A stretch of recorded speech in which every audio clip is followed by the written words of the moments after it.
Guys, it's Lady. I am back with another great video. All right, I just want to start by saying that each one of your kids are very special and they learn at different times in their life.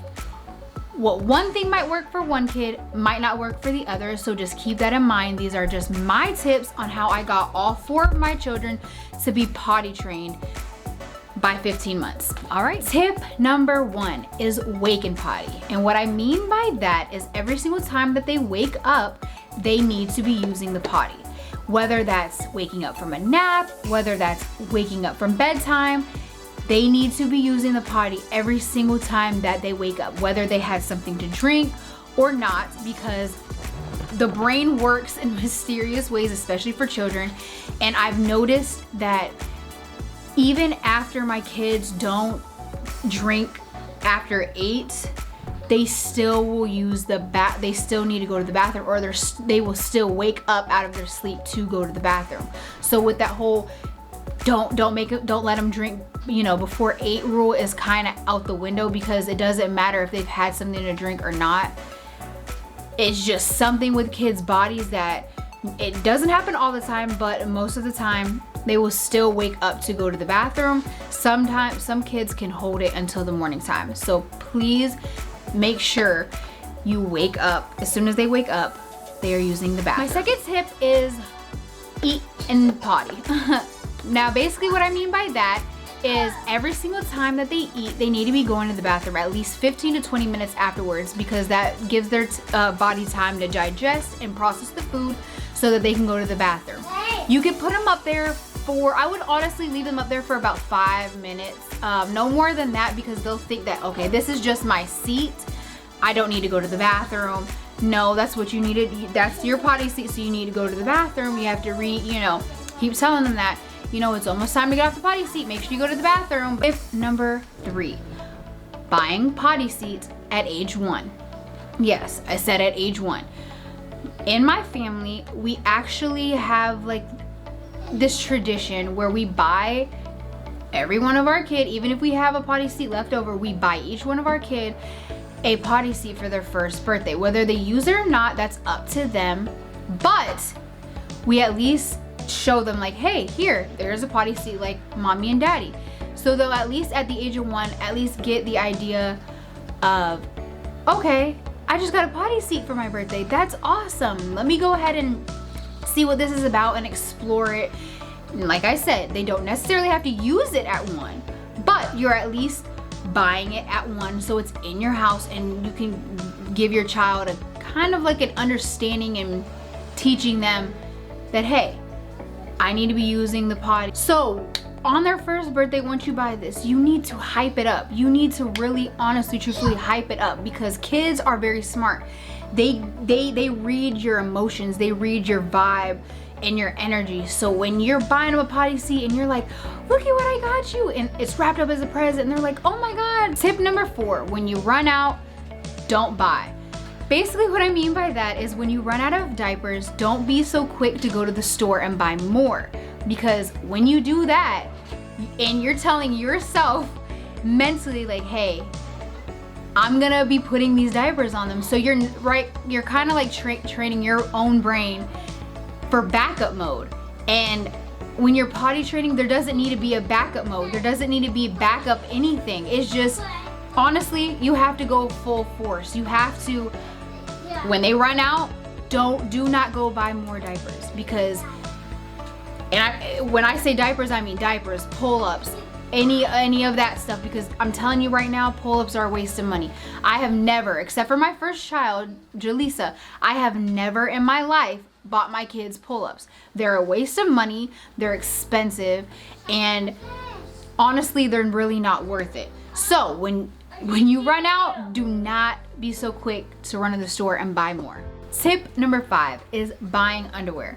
I recommend that you buy underwear when you buy your potty seat. They have underwear that is 2T, 3T, and I believe that is the smallest size. But I've noticed that when I wash them, if you wash them and you crank up the heat when you dry them, it does shrink them a little bit, so they will fit your child at age 1. Now, with this tip, just keep in mind that accidents are probably more than likely going to happen. So just keep that in mind. When you buy underwear, be prepared for accidents. I'm telling you, the potty seat and the underwear is probably the biggest steps. Tip number 6, let them sleep in underwear. Now, this goes for at nighttime, nap time, all of that. Let them sleep in underwear.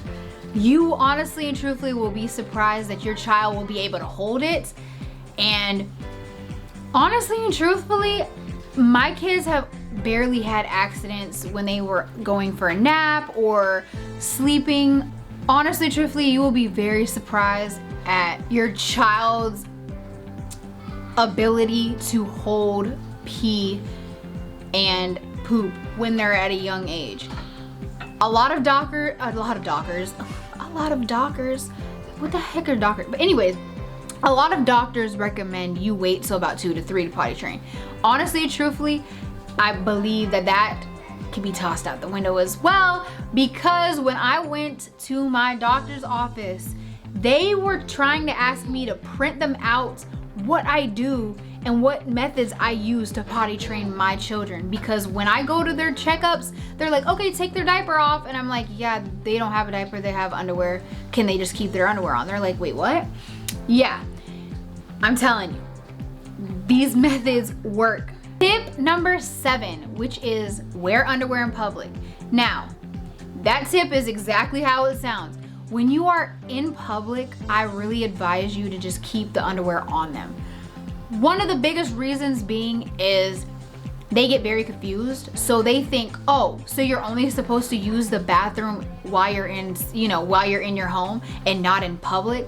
So they'll get confused, like, okay, so I wear a diaper out in public, but I don't wear one at home. And it really honestly truthfully confuses them. With my children, it confused them a lot. And I recommend, if you don't feel comfortable, because a lot of people are like, no, that's embarrassing if they have an accident on themselves. And I get it, it is embarrassing.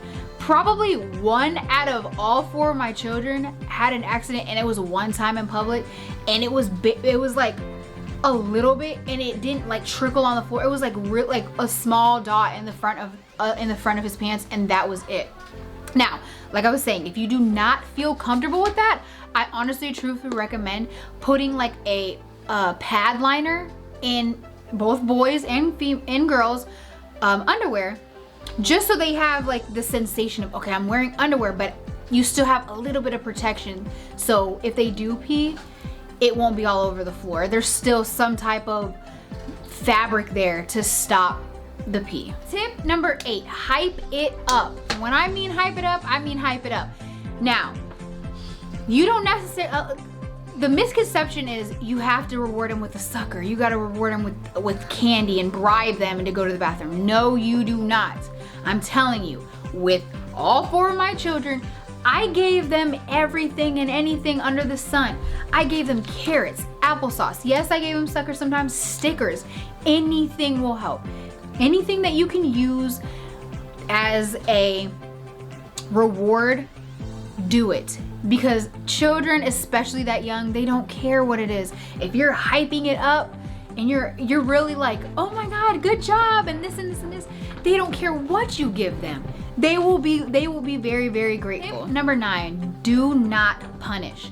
And what I mean by that is, if your kid has an accident or goes to the bathroom in public or goes to the bathroom in their bed, please do not yell at them, do not spank them, do not talk down on them, because they will get scared and they will eventually stop trying to go to the bathroom. They will be scared, and instead of potty training being fulfilling and rewarding in the end, they're gonna look at it as like, I don't want to use the bathroom. They're gonna get really scared. They're gonna not know what to do. They're gonna be really confused. So one of the most important and main tips is please, please, please, please, please, please do not yell, spank, or discipline your children for going to the bathroom. Now, if you can't handle it, then I honestly and truthfully suggest that you try and take a step back and breathe and then go again. All right, tip number 10, when training boys, try and do the sit method first instead of the stand and aim. Reason why I'm saying that is because a lot of the times boys can't aim very well, so they avert to spraying it everywhere. And I know with 2 of my boys and about to be 3 of my boys, with potty training them, it was a little bit difficult because, actually no, I take that back. It wasn't difficult. My boys were easier than my girls. And the reason being is because I taught them how to sit down, and I don't know if it's because like the sensation of them sitting down, because normally they stand up to pee. So I don't know if it's with them sitting down, they could just aim better. And they honestly, hi buddy, they honestly and truthfully were better sitting down than standing up. Unless you want to keep cleaning pee everywhere, I mean off of everywhere, your walls and you know the back of your toilet seats, I advise you to do the sit down method instead of the aim method first. Tip number 11, every kid is different. So remember, in the end, what works for us might not work for you guys. I'm just letting you know that with 4 kids from ages 7 to 2, they're all potty trained, and they've all been potty trained since 15 months. This little guy, my 5th, he is 7 months. So in a couple more months, it'll be his turn and he'll be ready to potty train. So please don't compare kids, and remember, patience, love, time, understanding is the key to potty training. It might be difficult at first, but bright side is, with the COVID happening and everybody kind of in their house still, this is the perfect time to help potty train your kid, especially if they're at home.